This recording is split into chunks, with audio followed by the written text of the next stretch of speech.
On desk, we have Jack Bingham. Jack, why don't you tell us what's happening in the world of sports? We've got a lot going on in the world of sports right now. We're right in the crosshairs between finishing up basketball and going into baseball and softball. So we'll start with the women's basketball. Sure. The Metro women were seeking revenge last weekend when they faced Colorado Christian, still with a bad taste in their mouths since the last time they played CCU. All they found was that familiar bitter taste. Luckily, the Mines game that was postponed due to snow last week left the Roadrunners with someone to take it out on. That's exactly what they did.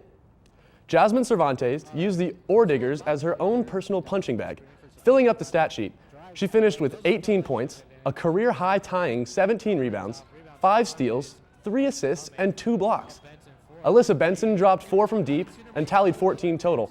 Here, Jasmine Cervantes grabs the defensive board, pushes the ball coast to coast, and finishes with a tough shot at the rim. Metro enjoyed a great shooting night, as well as a plus 14 rebounding margin, while holding Mines to under 35% shooting. This night was all about Cervantes, who talked about surpassing 1,000 points in her career. That's quite an accomplishment. I'm honored that I was able to do that with my 4 years at Metro. And honestly, I didn't even know I was close to that 1,000 points, but it wasn't something that I was trying to do, but I'm glad I was able to achieve it. And honestly, I couldn't have done it without my teammates. The Roadrunners continue their 4-game homestand tonight against Chadron State at 5 p.m. Head coach Derek Clark and the men's basketball team entered last weekend with a 17-3 overall record and having just slipped outside of the top 10 nationally. The 12th-ranked Roadrunners handily beat Colorado Christian by a 33-point margin and moved to Saturday, which paired them against rival RMAC power number 5 Colorado Mines. The visiting Ore Diggers dug out a win and improved to a 19-2 overall record. Trevor Ritchie had a stellar first half and led Mines in scoring. He finished with 13. Freshman Nicholas Kay was the standout for Metro. Perfect from the field in the first half and finished with 17 points and 9 rebounds. Brandon Jefferson had 14, while RMAC leading scorer Reggie Evans only mustered 12 points on a struggling 5 of 6 shooting. Metro clawed and scrapped to hang around and kept it close late. It looked as though Mines had left the door open when Brian Mueller missed 2 free throws with under half a minute to go. But Mines made them when they needed to, and the Ore Diggers sealed it, 72-67. I thought that there were a ton of loose balls, for example, that we didn't get, that they got. It must have been about 8 of them. We might have got 1 of them, and it gave them more opportunities. A block out on the free throw line, just a lot of little stuff, that you have to do to win a game like this. The Metro men exited last weekend's games 1-1 and ranked number 11, hosting Chadron State following the women tonight at 7. Like a good neighbor, Reggie Evans would like to be there. Metro's outstanding 6'4" finisher is a candidate for the State Farm College Slam Dunk and 3-point championships. Evans is one of 16 small college candidates and the only from Colorado, competing to be named the Dark Horse Dunker. The winner competes in the State Farm Championships, March 29th in New Orleans. Vote at and visit www.facebook.com/collegeslam.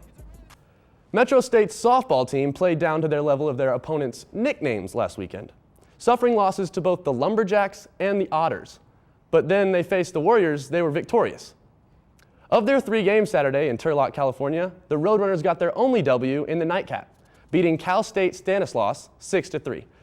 Casey Nichols, who went 3 for 3, opened the scoring in the 3rd inning with an RBI single, scoring Brittany Padilla. Then with a tie game in the 6th, Mary Towner uncorked a 2-run bomb to give Metro the 4-2 lead. After a Warriors run in the bottom half, Annalise Garcia gave the Roadrunners some insurance. Starter Aubrey Mall improved to 2-0. Metro had 2 games Sunday as well, a rough loss to number 15 Chico State and a narrow 2-0 loss against Cal State Dominguez Hills. The 2 games against Nebraska Kearney to open the Metro State baseball season were postponed this weekend due to snow across the metro area. Phil, the groundhog, is accepting full responsibility, admitting seeing his shadow last Thursday caused 6 more weeks of winter. Now, with a season preview, here's Benjamin Smith. February marks the start of the baseball season here at Metro State.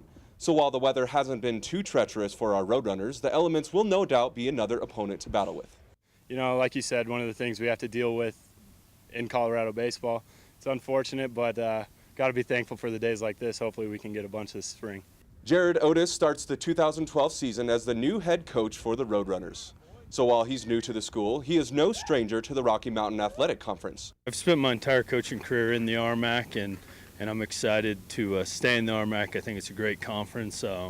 from the top all the way down, administration-wise and everything, and it's a really good place to be. Senior first baseman Evan Claus is one of the few returning players from last year's squad and said he loves what Coach Otis brings to the team. Coach Otis brings a lot of good things to the table. He's extremely organized, over-prepared for everything. It's great to have around here. A change at the top means a change on the field as 18 new players will don the red and blue jersey this season. They come out here every day. They bring a lot to the table. They fight. They work really hard, and I'm excited to see what they're going to bring out to the field. Ty Jacobs will be a returner that will be relied on heavily by Coach Otis to not only perform at the plate, but on the mound, pulling double duty for the Roadrunners. Being on the mound, it's a little more in your hands, I guess. You're involved in every play, but I like them both equally, and whether I end up at second or wherever, I guess it doesn't matter to me, just wherever I can help the team. So with a new head coach and a roster full of new faces, how high can the expectations be for this year's team? We expect them to get out and compete and play hard and get after it. That's what we look for. We look for disciplined baseball, and we'll just build on that and try and reach our goals that we have set. For the Met Report, I'm Ben Smith. All right, Ben, thanks for that report. Well, it's looking at like baseball season shaping up to be pretty awesome. You think we should change our mascot from Roadrunners to Suds now since we're MSUD? That'd be interesting for Yeah, sure. pitch that. Go ahead and pitch that. We're clean. Definitely.